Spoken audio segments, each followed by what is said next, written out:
बिस्मिल्लाहिर्रहमानिर्रहीम। अस्सलाम वालेकुम बच्चे। इस लेक्चर के हम लोग के अंदर डिस्कस करने वाले हैं इन्फेक्टिव एंडोकार्डाइटिस का टॉपिक। इन्फेक्टिव एंडोकार्डाइटिस बच्चे आपके प्रॉफ के लिए बहुत इंपॉर्टेंट है, वाइवा के लिए, आपकी ऑस्टी के लिए, आपका जो क्लिनिकल लाइफ है बच्चे, क्लिनिकल एक्यूमेंट के लिए आपका इन्फेक्टिव एंडोकार्डाइटिस समझना बहुत जरूरी है। इंशाल्लाह ताला आपने थोड़े ही दिनों बाद हाउस जॉब स्टार्ट करनी है, तो वहाँ पे आपको डिफरेंट पेशेंट मिलेंगे और आपको कहा जाएगा इन्फेक्टिव एंडोकार्डाइटिस के पेशेंट का सैंपल भेजो या इसके रिजल्ट को देखो। ठीक है, तो आप लोगों को कुछ बेसिक बातें जरूर पता होनी चाहिए। इसके साथ साथ सबसे पहले बच्चे मैं आप लोगों को ये बताना चाहता हूँ कि जो इन्फेक्टिव एंडोकार्डाइटिस है ये एक, क्योंकि इसके नाम में है कि ये इन्फेक्शन है, तो it's a microbial infection of heart wall. ठीक है, हार्ट के जो वेल्व्स होते हैं उनके इन्फेक्शन को बेसिकली हम लोग इन्फेक्टिव एंडोकार्डाइटिस कहते हैं। अब हार्ट के वेल्व का इन्फेक्शन दो सूरतों के अंदर हो सकता है। या तो ये कि हार्ट का जो वेल्व है वो बिल्कुल नॉर्मल हो या फिर वो डैमेज्ड हो। अगर डैमेज वाल्व हो तो उसको इन्फेक्शन होने की जो टेंडेंसी होती है वो इंक्रीज होती है। ठीक है, क्योंकि वो ऑलरेडी डैमेज्ड है तो वो वल्नरेबल है, वो प्रोन है इन्फेक्शन को गेन करने के लिए। और जो नॉर्मल वेल्व है बच्चे, इसके अंदर भी इंफेक्शन हो सकता है अगर आपका अटैकिंग ऑर्गेनिज्म जो है वो बहुत ज्यादा पोटेंट है। ठीक है, पोटेंट है या आप ये कह लें कि बहुत ज्यादा एग्रेसिव है, उसके अंदर इतना पोटेंशियल है कि वो नॉर्मल वेल्व को भी डिस्ट्रॉय कर सकता है। तो ये वाली चीज बच्चे इसके अंदर समझना जरूरी है कि इन्फेक्टिव एंडोकार्डाइटिस में दो तरह के इन्वॉल्वमेंट हो सकती है वेल्व्स की।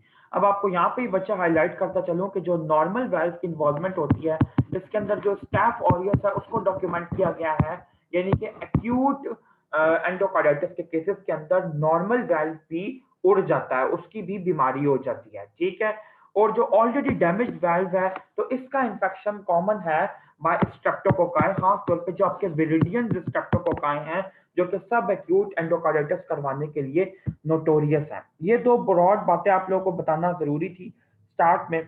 अब बच्चे आपको यह बताना बताना है कि जो बेसिकली इन्फेक्टिव एंडोकार्डाइटिस की कैरेक्टरिस्टिक चीज होती है, जो कि आप कह लें कि जिसकी वजह से सारी बीमारी जो है वो स्टार्ट होती है। तो आप ये देखें कि जब भी इंफेक्शन होता है इन्फेक्टिव एंडोकार्डाइटिस में तो वेजिटेशंस ग्रो करती हैं। ठीक है, और बच्चे जो ये वेजिटेशंस होती हैं ये किन चीजों से मिलकर बनी होती हैं, इनकी कंसिस्टेंसी क्या होती है, तीन इंपॉर्टेंट चीजें इसमें शामिल होती हैं। एक तो वो ऑर्गेनिज्म जो कि ये इंफेक्शन करवा रहा है, नंबर टू पे बच्चे फिब्रिन, और नंबर थ्री के ऊपर प्लेटलेट्स।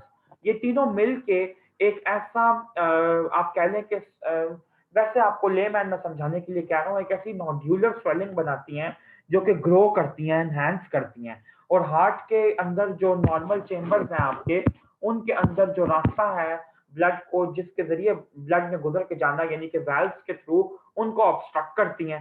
तो basically vegetation act as obstruction या फिर ये एम्बोलस भी एम्बोलिज्म की फॉर्म में भी डेवलप कर सकती हैं। ठीक है, माइग्रेट भी कर सकती हैं क्योंकि ये प्लेटलेट रिच है तो ये एक बेसिकली बॉल बन जाता है इनका।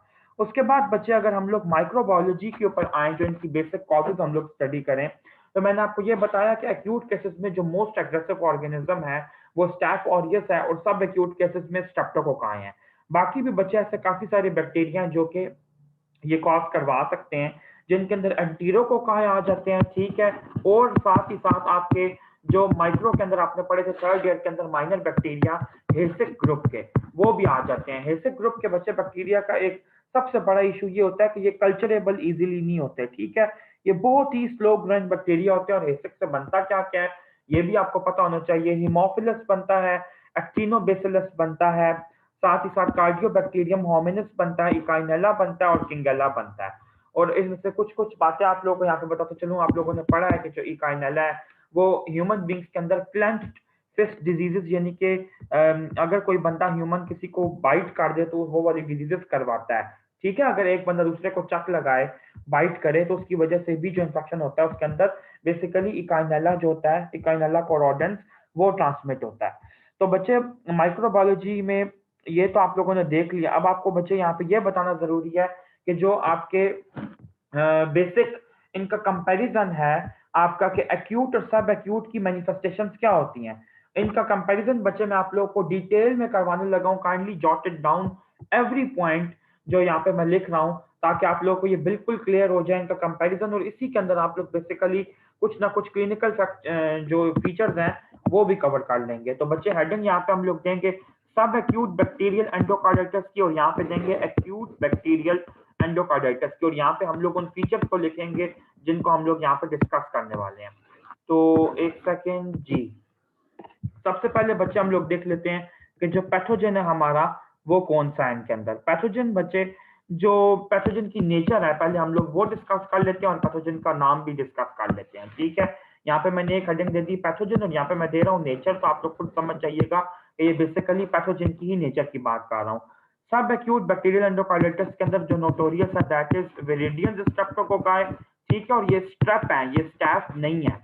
और एक्यूट के अंदर बच्चे स्टैफ ऑरियस, ठीक हो गया।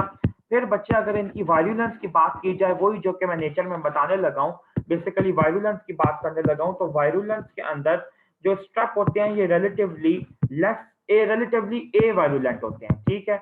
ए वायरुलेंट भी आप कह सकते हैं, लेस वायरुलेंट भी आप कह सकते हैं, और ए वायरुलेंट कहना ज्यादा अप्रोप्रिएट नहीं है, लेस वायरुलेंट कहना ज्यादा अप्रोप्रिएट है।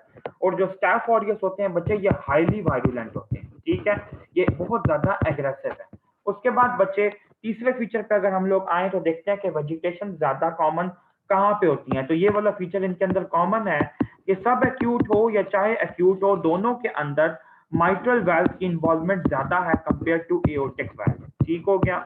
उसके बाद बच्चे आपको चौथी बात जो इंपॉर्टेंट बताने लगा हूँ वो है कि वेजिटेशन का जो साइज होता है अच्छा एक बात और यहाँ पे देखें कि जो एक्यूट बैक्टीरियल एंडोकार्डाइटिस होता है, अगर ये किसी इंट्रावीनस ड्रग यूजर को हो रहा है, ठीक है, इंट्रावीनस आईवी ड्रग अब्यूजर को हो रहा है, तो उसके अंदर फिर ट्राइकस्पिड वाल्व में होगा, ठीक है। फिर वहां पे माइट्रल और एओर्टिक वहां पे कॉमन नहीं आते, क्यों?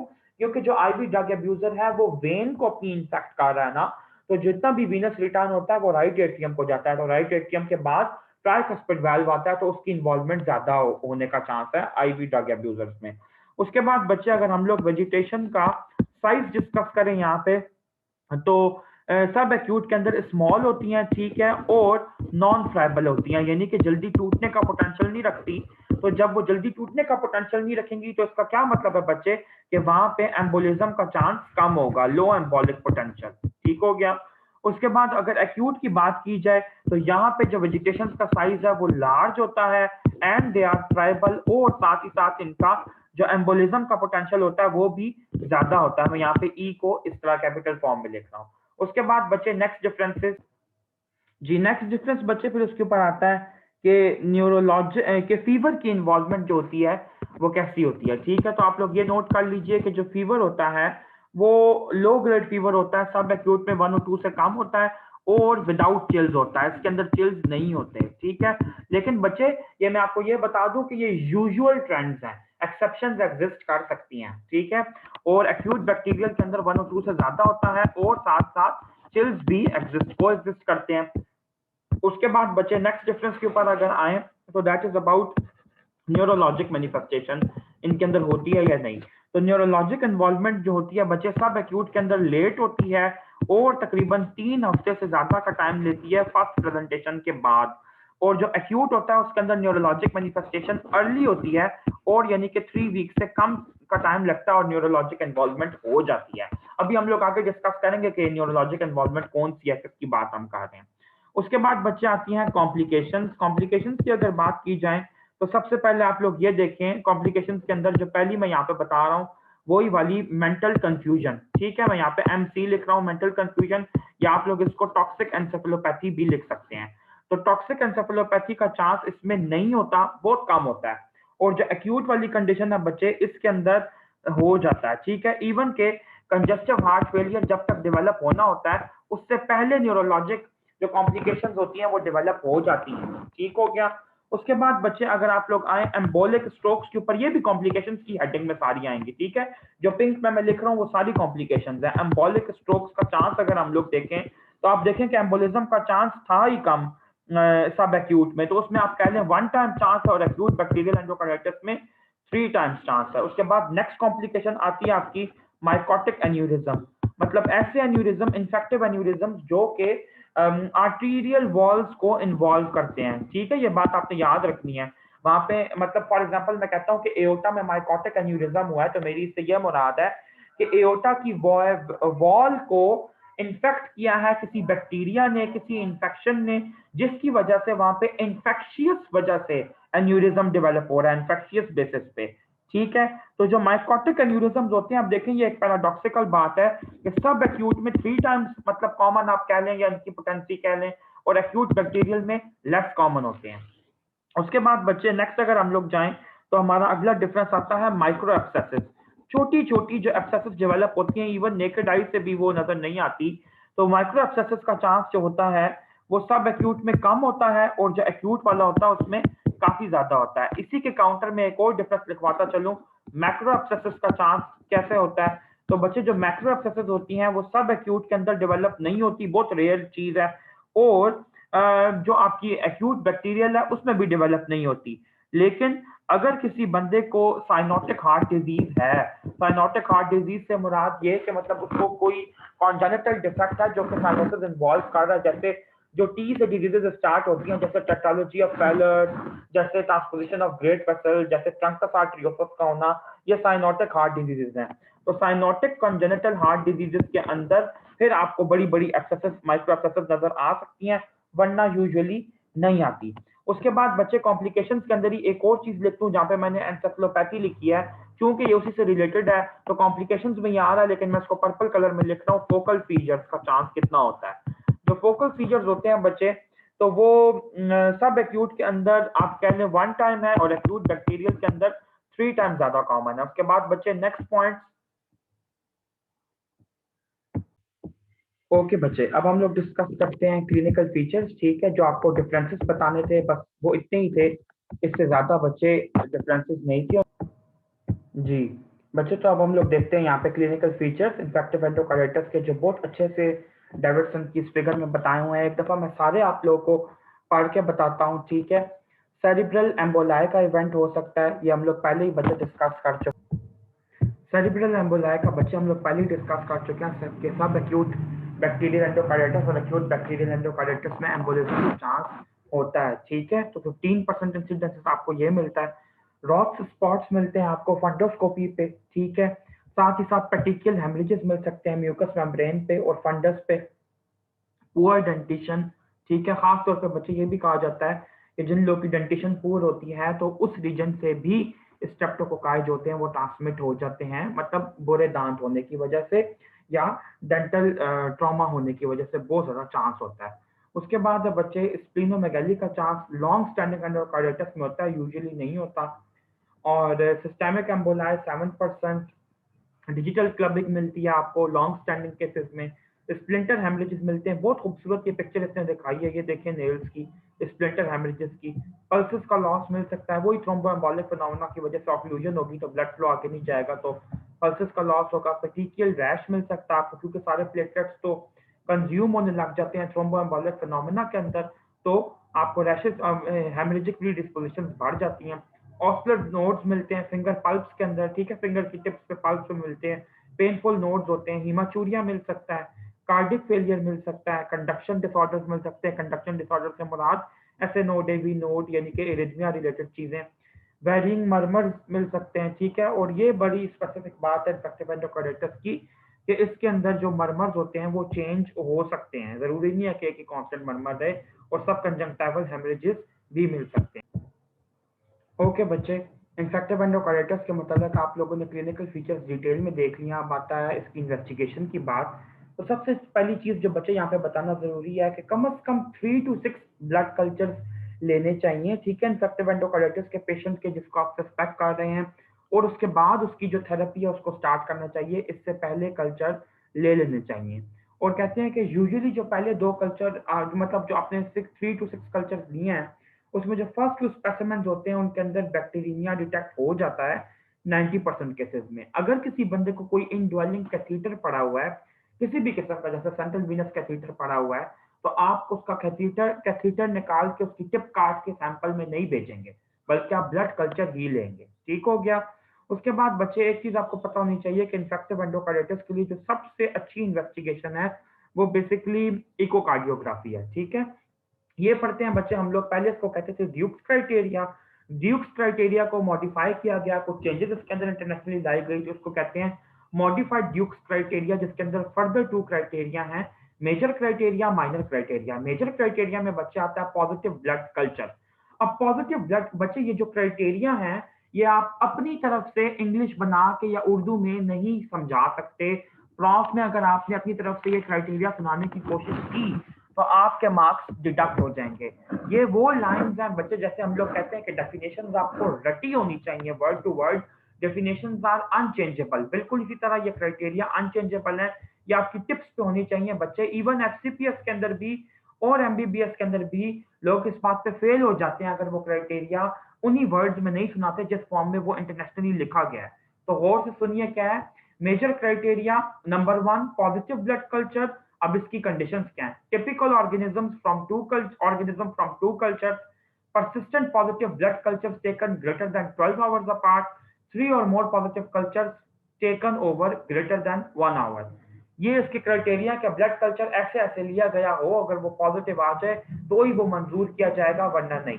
दूसरा है endocardial involvement, positive echocardiographic findings of vegetation. ठीक है, इको पे आपको वेजिटेशन मिल रही है या कोई नई वेल्व्यूलर रीगर्जिटेशन मिलती है। ठीक है, कोई न्यू वेल्व्यूलर डिस्ट्रप्शन मिली है।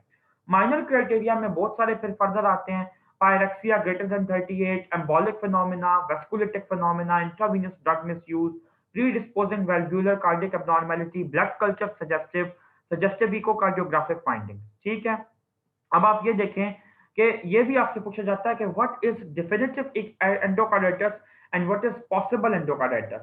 तो डेफिनेटिव में आता है 2 मेजर क्राइटेरिया हो या फिर एक मेजर हो और साथ 3 माइनर क्राइटेरिया पूरे हो रहे हो, या फिर 5 माइनर हो। ठीक है, ये 3 चीजें सजेस्ट करती हैं कि डेफिनेटिव एंडोकार्डाइटिस है या नहीं है। उसके बाद बच्चे आप देखो पॉसिबल एंडोकार्डाइटिस में आता है एक मेजर एक माइनर, या फिर आपके पास 3 माइनर लाजमी होने चाहिए। अब आते हैं बच्चे इन्फेक्टिव एंडोकार्डाइटिस की मैनेजमेंट के ऊपर।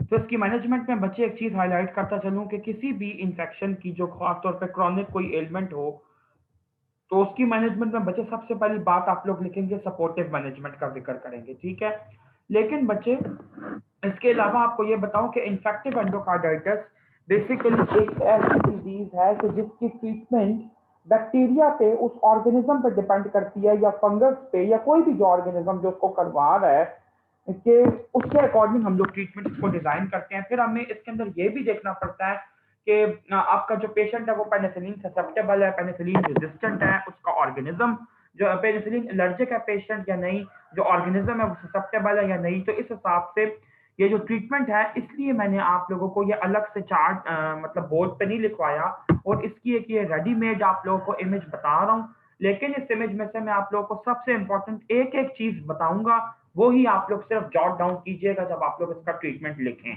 तो ट्रीटमेंट लिखने में बच्चे सबसे पहले आप लोगों ने कहना है कि पेनिसिलिन ससेप्टेबल, अगर विरिडियन स्ट्रेप्टोकोकस है तो आप लोग देंगे पेनिसिलिन जी या सेफ्ट्राक्सोन फॉर 4 वीक्स। ठीक हो गया, खत्म। उसके बाद नीचे वाली ड्रग्स पे जाने की जरूरत नहीं है। रिलेटिवली पेनिसिलिन रेजिस्टेंस विरिडियंस अगर है, थोड़ा बहुत अगर रेजिस्टेंस आपको मतलब कल्चर पे शो होता है, जो कल्चर की रिपोर्ट आई है, तो फिर आप देंगे पेनिसिलिन जी और सेफ्ट्रैक्सोन फॉर 4 वीक्स, और उसके साथ आप ऐड करेंगे gentamicin for 2 weeks. Gentamicin is an aminoglycoside, penicillin G is the penicillin, and ceftriaxone is basically cephalosporin. तो आप ये देखें कि जो रिलेटिवली रेजिस्टेंट था उसके अंदर आपने जेंटामिसिन ऐड कर दी 2 वीक्स के लिए। फिर है fully penicillin resistant viridian Streptococcus, इसके अंदर आप लोग क्या करेंगे, एम्पिसिलिन और जेंटामिसिन देंगे 6 वीक्स के लिए। 4 वीक्स वाला ड्यूरेशन अब खत्म हो गया। फिर आ जाता है बच्चे ये ऑक्सीसिलिन ससेप्टेबल स्टेफिलोकोकस करने की जरूरत है। ये देखिए कि ऑक्सीसिलिन ससेप्टेबल स्टेफिलोकोकस में आप देंगे नेफिसिलिन या ऑक्सीसिलिन 6 वीक्स के लिए, और साथ उसके जेंटामिसिन 3 to 5 डेज के लिए। फिर है ऑक्सीसिलिन रेजिस्टेंट स्टेफिलोकोकस में आप देंगे वेंकोमाइसिन 6 वीक्स के लिए। इसके लिए और कोई निराला ट्रीटमेंट नहीं है। और एंटीरोकोकस को याद करने के लिए आप लोग बच्चे सिर्फ ये याद कर लीजिए एक ही ड्रग कि एम्पिसिलिन प्लस जेंटामिसिन देते हैं फॉर 4 to 6 वीक्स। जो आपके लिए सबसे इंपॉर्टेंट ट्रीटमेंट थे वो थे विरिडियंस ग्रुप के और स्टाफ ऑरियस के ट्रीटमेंट आपको टिप्स पे होने चाहिए। एंटीरोकोकस का बस आपको एक ही ये पता है, that's more than enough for a final year student. ठीक हो गया। उसके बाद बच्चे मैं आप लोगों को लिखवाना चाहता हूं कि आप लोग इसका आंसर यूएचएस में या अपने जो भी यूनिवर्सिटी है रिस्पेक्टिव शहीद जुल्फिकार भुट्टो यूनिवर्सिटी है उसके अंदर आप लोग कैसे प्रेजेंट करेंगे, मैं आप लोग को वो। ओके बच्चे, ये इन्फेक्टिव एंडोकार्डिटिस का जो ट्रीटमेंट है ये मैंने 3 हेडिंग्स में डिवाइड किया है। जनरल सपोर्टिव मेजर्स में बच्चे आप उसके जो करंट इश्यूज होंगे, जैसे अगर उसको फीवर है तो फीवर को ट्रीट करने की कोशिश करेंगे एंटीपायरेटिक के थ्रू। उससे पेन है तो फिर एनाल्जेसिया प्रोवाइड करेंगे। वैसे पेन जिसके अंदर रिमार्केबल फीचर नहीं होता, फॉर एग्जांपल ब्रेथलेसनेस है तो उसको ऑक्सीजन प्रोवाइड करेंगे। ठीक हो गया। जो मतलब उसके सिम्टोमेटोलॉजी की बेस पे सिम्टोमेटिक ट्रीटमेंट है वो सपोर्टिव मेजर्स में आप लोग लिखेंगे, थोड़ी सी 2-3 एग्जांपल्स दे के। उसका फ्लूइड इनटेक बेहतर रखेंगे, ठीक है, यूरिन आउटपुट मॉनिटर करेंगे कहीं उसको रीनल कॉम्प्रोमाइज तो नहीं स्टार्ट हो गया, फूड इनटेक उसकी देखेंगे। उसके बाद नंबर 2 पे जो सबसे इंपॉर्टेंट आपकी थेरेपी आती है वो आती है मेडिसिनल थेरेपी या एम्पिरिकल थेरेपी। बच्चे ये मैं आप लोगों को मैनेजमेंट नहीं लिखवा रहा, ये सिर्फ ट्रीटमेंट की हेडिंग्स हैं। मैनेजमेंट में तो और भी बहुत कुछ आता है ना, कि आप लोग कल्चर भेजें, इन्वेस्टिगेशन कराएं, ये वो, ये सिर्फ ट्रीटमेंट है। मेडिसिनल एम्पिरिकल थेरेपी में देखें मैंने 3 हेडिंग्स दी हैं, स्ट्रेप्टोकोकाई विरिडियंस के अगेंस्ट, स्टेफिलोकोकस ऑरियस के अगेंस्ट और एंटीरोकोकाई के अगेंस्ट। जो विरिडियन स्ट्रेप्टोकोकाई हैं बच्चों उसके अंदर मैंने फर्दर 3 हेडिंग्स दी हैं। अगर आप लोग राइट से लेफ्ट देखें तो मैंने लिखा है पेनिसिलिन एस, यानी कि पेनिसिलिन सेंसिटिव स्ट्रेप्टोकोकाई होंगे तो क्या आपने देना है। पेनिसिलिन रिलेटिवली रेजिस्टेंट को मैंने लिखा है पीआरआर, उसके लिए आप क्या देंगे मैंने अभी चार्ट बताया था। और पेनिसिलिन फुली रेजिस्टेंट के लिए आप क्या देंगे वो भी मैंने बता दिया। स्टैफ के अंदर मैंने लिखा है ऑक्सासिलिन रेजिस्टेंट और ऑक्सासिलिन सेंसिटिव के लिए क्या देंगे और एंटीरोकोकस के लिए क्या देंगे। अगर इनसे भी पेशेंट नहीं ठीक होता और कार्डिक सर्जरी का कैंडिडेट है, खासतौर पर जैसे स्टेफिलोकोकस ऑरियस के केसेस में होता है, तो फिर आप लोग उसकी वाल्व की वेजिटेशन की डिब्राइडमेंट करेंगे, उनको क्लियर करेंगे और वाल्व रिप्लेसमेंट करेंगे। तो बच्चे ये था पूरे का पूरा आपका ट्रीटमेंट इन्फेक्टिव एंडोकार्डाइटिस का। अगले लेक्चर में मैं आप लोग को रूमेटिक हार्ट डिजीज का लेक्चर भेजूंगा।